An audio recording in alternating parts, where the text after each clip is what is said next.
I'm Okay. announcing the partnership with Alethea. Okay. I want you to also make this announcement of the. Actually, hold on. Yeah, make the announcement and then we'll like start. Okay, you versus who? Scribbled on God's existence. Okay, Oh all right, shit! Beautiful. all I right. thought he was debating that Resper nigga. I Wait, what can't. happened? I mean, Flo wants to debate me. I can't Yeah. promise Shit! anything. Oh shit! Okay. No, it's fine. Just do it. Just do it real quick, Scribble. Just do it real quick. I I'm got not love gonna Talking do about any this. meta. I'm not gonna do none of that. Okay, so like I was trying to say, you. the topic is gonna be on God's existence. I'm gonna be taking the negation, hence the atheist position. He's gonna be taking the theist position. You can go ahead and give your argument. Yeah. So he won.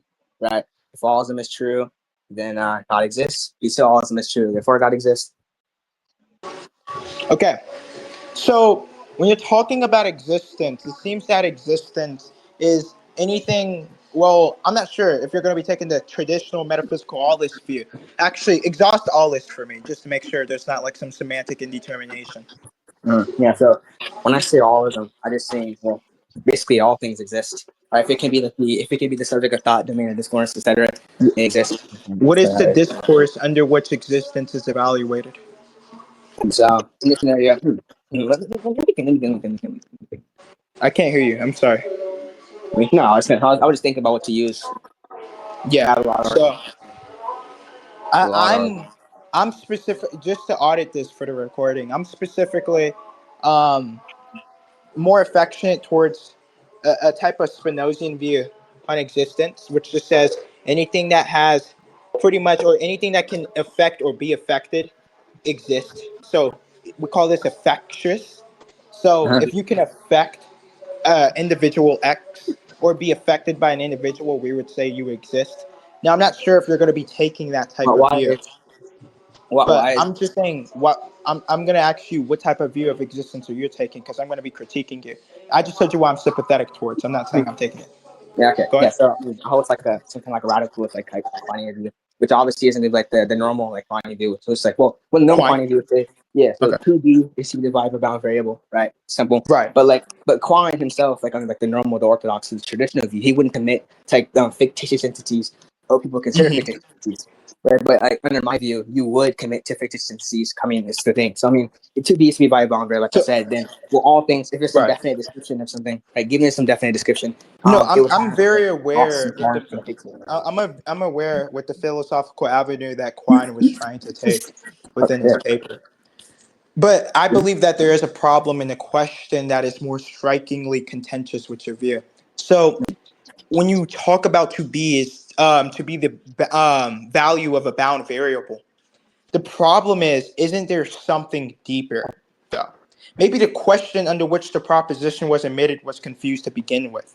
And then you might just say, why do we delve into the quantificational or description realms and never touch on the very dispositions that emit such, the psychological dispositions in this sense? Like notable philosophers like Ludwig Wittgenstein and John Austin actually criticizes Quine for such. They argue that the language does not try to mirror the formal logic which Quine was trying to go into the realms of, but it exists as a tool for human interaction and encounter. So in the pragmatic philosophical avenues, another notable philosopher that was like a philosophical luminary of this view, like Paul Grice, he strived to audit that the meaning of an utterance isn't through the logical deployment, but rather the speaker's intention to produce the effect in the listener. So to understand this statement, you're going to have to try to model in this sense or give rise towards this apparatus um, of a psychological and metacognitive disposition of the exertion of the speaker. So these are just typical critiques one would take. But I know that Quine actually did attempt to go against these types of avenues in his later books, Word and Objects, published March 15, 1960. He was arguing that the meaning was like a matter of the verbal dispositions, page 35, which is how a human body is conditioned to respond to this certain sensory stimuli since he was a strict materialist. But he didn't go into the deeper mental states and these deeper psychological factorializations, which I'm trying to audit towards you. I mean, so the issue that you're making there is that you're providing critiques to like views that are congruent, like the orthodox like quantity view, like I said before, which is like his main view. But I'll try to hold to some kind of different kind of view, which is like it's not like in the same way. It's like not congruent to like the previous one, right? Because like the one that I mentioned about Quine, right? Like the orthodox, which is the main, the traditional, etc. It says to be by about variable. You're more so attacking that, but not like the updated view. That's not the same as the other one. Because like I said, one of them commits to the existence of like all things. The other one like does not commit to the existence of all things because it does not commit to the existence of like non-fictitious, fictitious entities. That's what it does there, right? And given this, my view kind of comes from like the ontological syncretistic nonism. It's like a paper like about that, kind of like that. But I'm not using that view, but it comes from something along the lines of that, right? Because like it's kind of how it is. So May I ask you a question? your critique only works against like those kind of views, and not like the radical side view. That's just not true. Why not?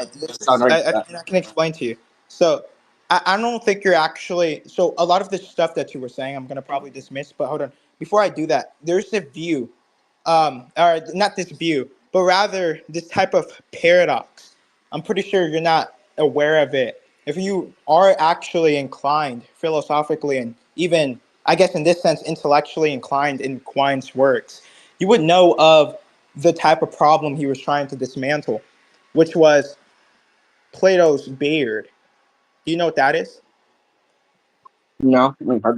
Yeah. So philosophers were trapped by a paradox called Plato's beard. The trap goes like this. If you say unicorns do not exist, then what are you talking about? If unicorns refer to nothing at all, your sentence should be like meaningless or gibberish. Therefore, to even deny unicorns, they must have some weird form of A being or meaning? subsistence. It's queer.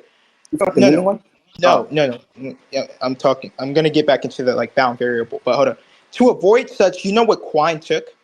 He took the initiative of methodologically reconstructing nomenclatures into descriptions, and then he turns it to a property or a behavior, but more specifically within the manifold of the description given by the descriptor. So when we say it is false, there is an object X such that that X is a horse and X has wings. The sentence now becomes the collection of the general concepts in a bound variable. Quine himself actually was committed towards the non-existence of entities. Actually, he wasn't an nihilist. Actually, so this is how I know that you're probably just either methodologically reconstructing him into like a radicalist inversion view. And by doing that, this is not even purely Quine anymore. This is like its own new view, abstracted away from Quine. Because the sentence now becomes the collection of the general concepts in a bound variable. And the sentence is evaluated to true because there is simply no object in the universe that satisfies those properties. So if you're going to have this non-Quinean critique towards his type Yeah, of I'm back. I'm solution, sorry. I told you my phone was on. What, got a charger? do you want me to go ahead and reiterate my point? Sure. Okay, I can reiterate my point. So obviously, if I'm pretty sure when like this, the trap is like unicorns do not exist, but what are you talking about if unicorns refer to nothing at all? Your sentence should be meaningless or gibberish. Therefore, to even deny unicorns, they must have this weird form of being or subsistence. To avoid such, Quine took the initiative of a methodological reconstruction of nomenclature into like descriptions, and he turns it into more of this behavioralist view or like a property. And more specifically within the manifold of the description by the descriptor. So when we say it is false that there is an object X such that X is a horse and X has wings, the sentence now becomes a collection of the general concepts and the bound variable. Obviously, this was stated within his book. Um, and I told you which book, which is Word and Objects. And the sentence evaluates the true because there is simply no object in the universe that satisfies those types of properties. But I might just take like a non-Quinian critique against that too, because remember, he was trying to mirror formal logic instantiation for the criterions under which existence is emitted, given um, like this type of one-to-one mapping, right? But here's my problem.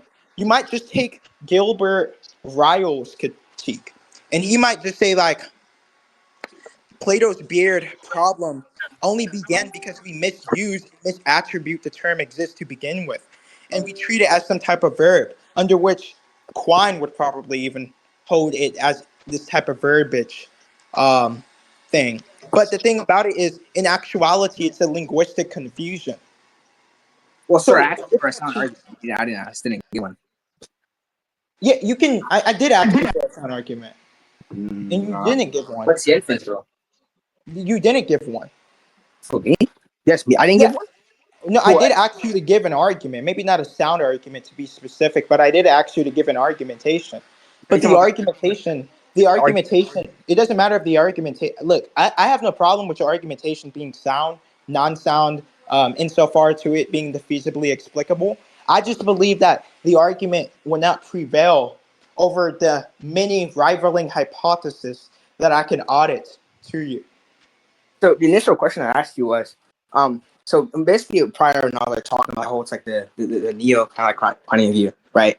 You said that well these critiques were still working in the same way against this one, and I asked you for a sound argument for that, and then you went on to this. But it wasn't a sound argument. Then you said I didn't give any like sound argument, but like I mean, or presumably I'm pretty sure you're saying it wasn't valid or something like that. I don't know. But I gave you a bonus point argument. Like, I that's kind never of like said that. okay. Well, that I sounds never crazy. even critique. I That sounds don't crazy. care if the argument. Look, the argument can be invalid. I don't care for that. I don't care if the argument connects or not. All I need to do is attack the content under which the premises are going to be constituted as true, which Mhm. I believe the premises are going to be constituted under this sense as false or misleading, right? And this is what my main point is this. All I need to do is just audit this. Your view I'm not doing any matter, by the way. But all I need to do is this. Your view is going to be false in light of these other objections from these types of philosophers that seem to show that the problem that Quine was trying to attack was actually a confusion. That's why Plato's beard paradox actually um, is already solving, and we have gotten these types of pragmatic accounts that account for a better plethora of dispositions and phenomena, semantic phenomena, to be more specific, than Quine's view and Quine's criterion for I think I'm existence. getting answers to that. Okay, false. Like I know you said that all you have to do is explain why what I'm saying would be like, well, not true, or just be false. It's on all lines of this, right? But the whole point was that, well, basically, you said these critiques work. So basically, the argument is, well, basically, the question is, what is the sound argument for why these critiques would end up making my view like not true, right? That's kind of So, what it is here. And then you I said, think like I said, I can give a sound argument, although I don't think I'm required to give a sound argument. I can give you a sound argument, and I can give you an inference. Right? So P1, if Quine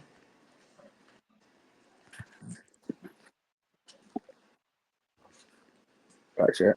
view mirrors a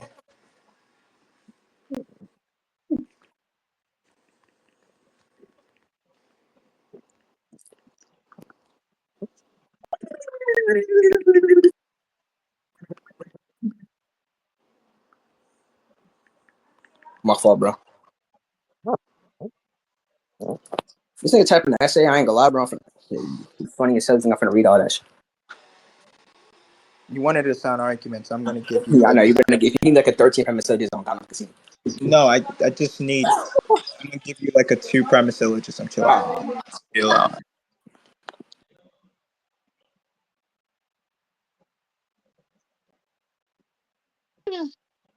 Equine view mirrors.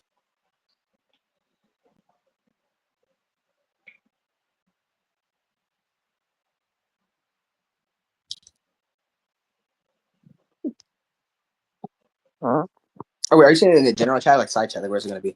Where's the DMs? Like, General. Okay, now I'm just gonna copy paste the P of the conditional into P2.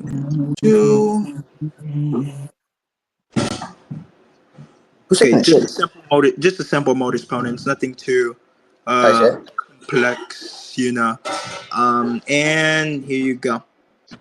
So Yeah. here's the simple argument Do you The have any Quanian. questions or I didn't critiques? I didn't even read it. I didn't read it yet. The Quanian views No, mirrors. thank you.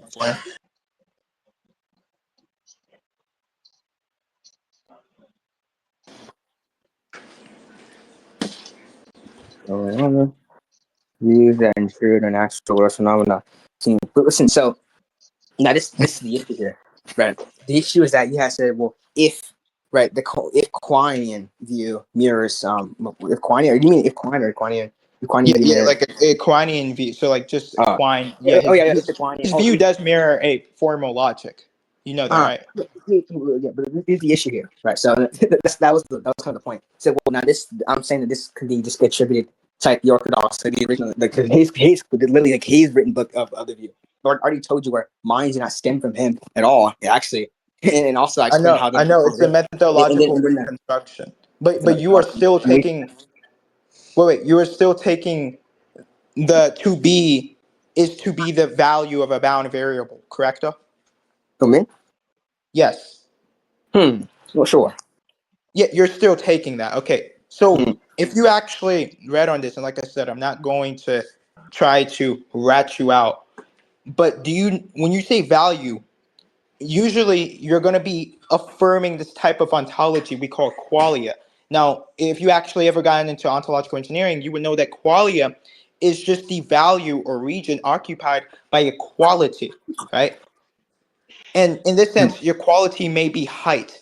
And the axiological value would probably be determinately assigned a value like 6 feet. So your height is 6 feet.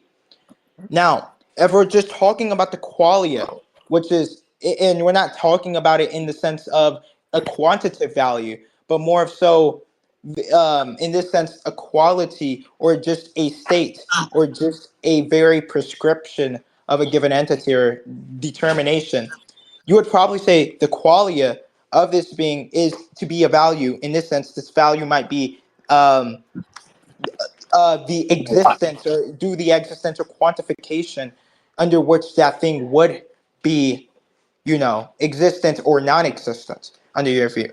So under your view, you still commit to this mirroring of formal description under the fact of first order logic. Do you know what first order logic is or not? Yes, sir. Can you define it for me? Yeah. So, of course, on logic, there's going to be some homosystem extends classical propositional logic by allowing individuals to quantification over individuals inside domains. We have like the constants, like signatures, which is going to be like tau equals like r, and which is going to be the relations and constants, etc. Nothing to talk about this for hours.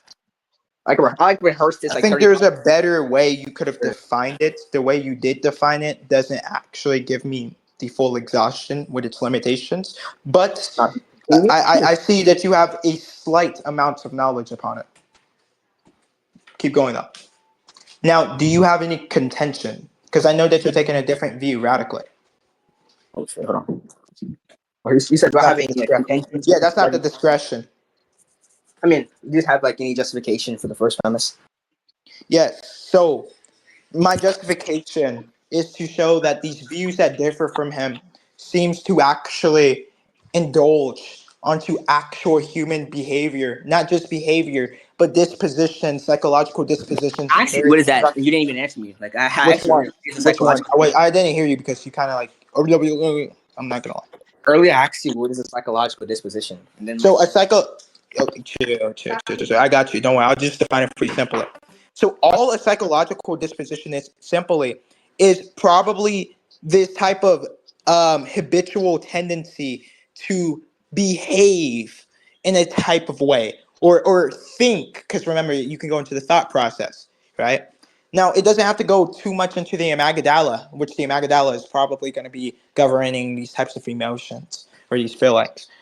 Um, but it is going to specifically try to go into behavioral states. That's why I kept on bringing up behavior. So in some way, I did kind of tell you what it was. But um, yeah, so it is more so these tendencies within you under which it is going to affect us in the real world. Now, when we're trying to come up with the most prominent gerrymandering slash privileging metaphysical view, you would probably say that we want to find something which captures reality the best. and we're talking about the actual world outside of logical formulation that is more abstract. So I'm going to say that it seems that the pragmatic views account for more of the actual world determinations and dispositions than the Quanian view. And this is going to be justified in virtue of us being able to account for the encounter, the intuition, by processes and means of saying that, well, it seems to be the fact that we have this thought, and this thought engages to try to produce mathematical discoveries. We can have other cognitive discoveries, these other types of scientific discoveries. All of these things seem to be encountered by a thought when shocked in movement. And if that's going to be the case, then it seems that the pragmatic view seems to be way more prevailing. That's going to be a justificatory mean under which this is going to be certainly deriving the Q from the P, and it's going to be relevantly. If you do want to take a relevant logic, and you're not going to like rap. You're going to probably like go into like a non-classical logic. You're not going to try to do anything else. I believe that you can also argue that the Q and the P are going to be relevantly connected or associated with each other. Mm. Yeah, considering I have like I don't want to do a Q&A, and there's not like much other way I could like respond to this outside of like finding some like weird way to like misconstrue or like do some like bullshit like I usually do. I guess I'm just gonna see you, bro. GG. All right. Well, that was a good debate. We can end the recording. Good interlocutor. Really good debate. That being said, this was Debate Realm. Yep. Yeah, And let's get goodbye. Derek in here.